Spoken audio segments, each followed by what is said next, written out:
Welcome to Me and My Shadow, Part One, Episode One on saying yes. I'm Chelsea Walsh. I'm a licensed marriage and family therapist, a certified mental health and wellness coach, and I also am a writer on Substack.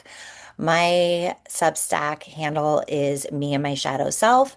And this is the part where we bring the unseen parts of ourselves to the surface. This is where we look at the shadow, the patterns, the grief, the fears, the desires, all the things underneath our humanness, because we cannot change what we're not willing to see.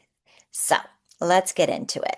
Today, we're going to talk about saying yes, and this is rooted in an essay that I just wrote about going to Paris 2 weeks after my late husband passed, which was just over a year ago now. So, my husband and I had been together for 18 years. He had always been very healthy. In fact, he had no medical history. And when he was 49 years old, he was diagnosed with colorectal cancer. And he had 3 years where he went through this diagnosis. And after he died, my sister invited myself and my two children to go to Paris, and it just felt absurd. I couldn't even grocery shop. The idea of being in public just felt too exposed. You feel like when somebody dies, you're just bleeding out, and the cruelty of the world continuing for me was agony. It was too much to bear. But then I could see him smiling and laughing and being like, "What? Fuck yes, you're going to Paris." And that's when I told my kids, it is our obligation to live big and to live as big as humanly possible because that's all your dad wanted. And even during cancer, he chose to show up and to keep living. It was agony, it was painful, it was hard, but he had very wise words from a dear friend of his who had gone through cancer. And she said, when you feel just good enough, you keep showing up.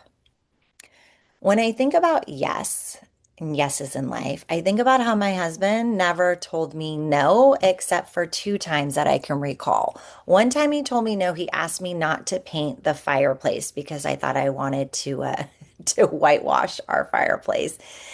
And I did it anyways, and it was a disaster. And the next time he told me yes, which was told me no, which was many years later, was when my girlfriend wanted to bring her dogs over, and our little toy poodle is an asshole and will pee. So I said no.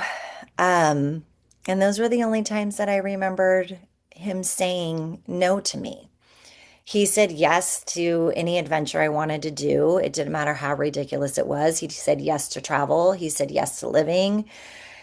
And it wasn't until cancer that the no's started coming. And for me, I felt like there was so many no's. As somebody who travels all the time, I was saying no to travel. I was saying no to trips. I was saying no to anything that would take me away from him. Anything that would take me away from our two kids. That was my priority because time becomes so valuable when you don't know how much time you have on this earth, which is all of us, by the way. None of us know how much time we're going to be, but when you're given a terminal diagnosis, it's like you get slapped in the face with the reality that none of us know how long we have on this earth. My epiphany today was that every no that I said was saying a yes to something else. My no on the outside world was a yes to him. It was a yes to our children. It was a yes to being there, to caring for my family. It was a yes to having more time together. And once you really understand that your yeses mean something big and mean something different, you can start looking at your life and are you purposefully living? Because here's the thing. We want to get really fucking clear about what our yeses are. And here's the other truth. Our behavior, your behavior, my behavior will tell us the truth about what actually matters. Here's the shadow part. You can see how much somebody's family matters by how they are behaviorally. You can see how much somebody cares about their health by how they treat their body. If somebody says that their peace matters to them, you will see if that matters by how boundary they are, what they choose to take in, what they don't. If you look at where your time is going, where your energy is going, it becomes really obvious what you're actually saying yes to. Because your life is built behaviorally on all of these yeses. And this is where your behavior matters because you have 100% control of your behavior. We have 100% control. That is the one thing we can choose. We can choose our behavior. We want to wait all the time for life to change. We say, oh, well, I'll wait to get motivated. I'll wait for clarity. I'll wait till I feel less scared. But here is the truth. The behavior is the shortcut to implementing those yeses. Sometimes you have to start walking before you feel motivated to take a walk. Sometimes you have to set a boundary when you're scared shitless. Sometimes you get on that plane when all you want to do is stay home. And here's what happens every time you have behavioral activation. Your brain, it hits the reward part and you're like, I did it. And the bonus is this is how self-trust gets built. France was that for me. The person who I wanted beside me was not there, and that did not change. I wanted my husband to be there, and he was not there, in spirit, not in body. And I had to ask myself, what am I going to do with my life that is still here? And behaviorally, that meant I got on a plane. It meant I went to Paris. It meant I cried in museums. It meant I laid underneath the trees, listening to birds, watching lovers tangled together in the grass. And I missed my husband so badly that my entire body felt like it was being attacked. And another conflicting thing happened. I couldn't stop thinking and feeling how fucking beautiful the city was. Both things were true. There was beauty in the lovers in the park. There was beauty in art. There was beauty in all these intricate details. There was beauty everywhere. And that agony and that grief existed alongside it. And that's what rebuilding has taught me, that you don't stop grieving the old parts of your life in order to participate in the new one. There isn't a lot of waiting.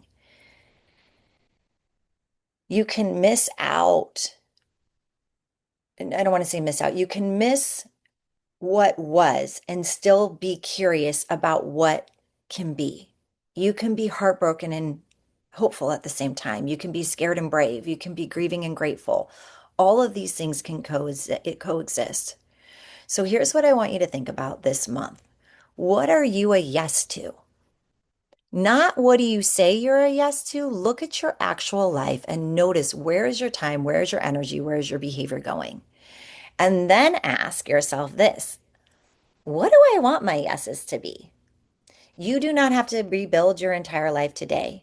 All you have to decide is the next right step because eventually those little teeny weensy tiny yeses become something big. They become your life. That is it for this month of Me and My Shadow. Next month, we're going to talk about something that seems completely backwards. We're going to talk about getting small so we can get big again. When life becomes too much and your world explodes, sometimes the answer isn't to get big or to big builder, it's to get big builder, to build bigger. It's to get really fucking small. You don't have to have it all figured out. Until then, keep living on purpose, keep bringing that shadow to the surface. And as always, take care of yourself and your loved ones. All the love, all the gratitude, all the virtual hugs, all the things. Signing off. Bye.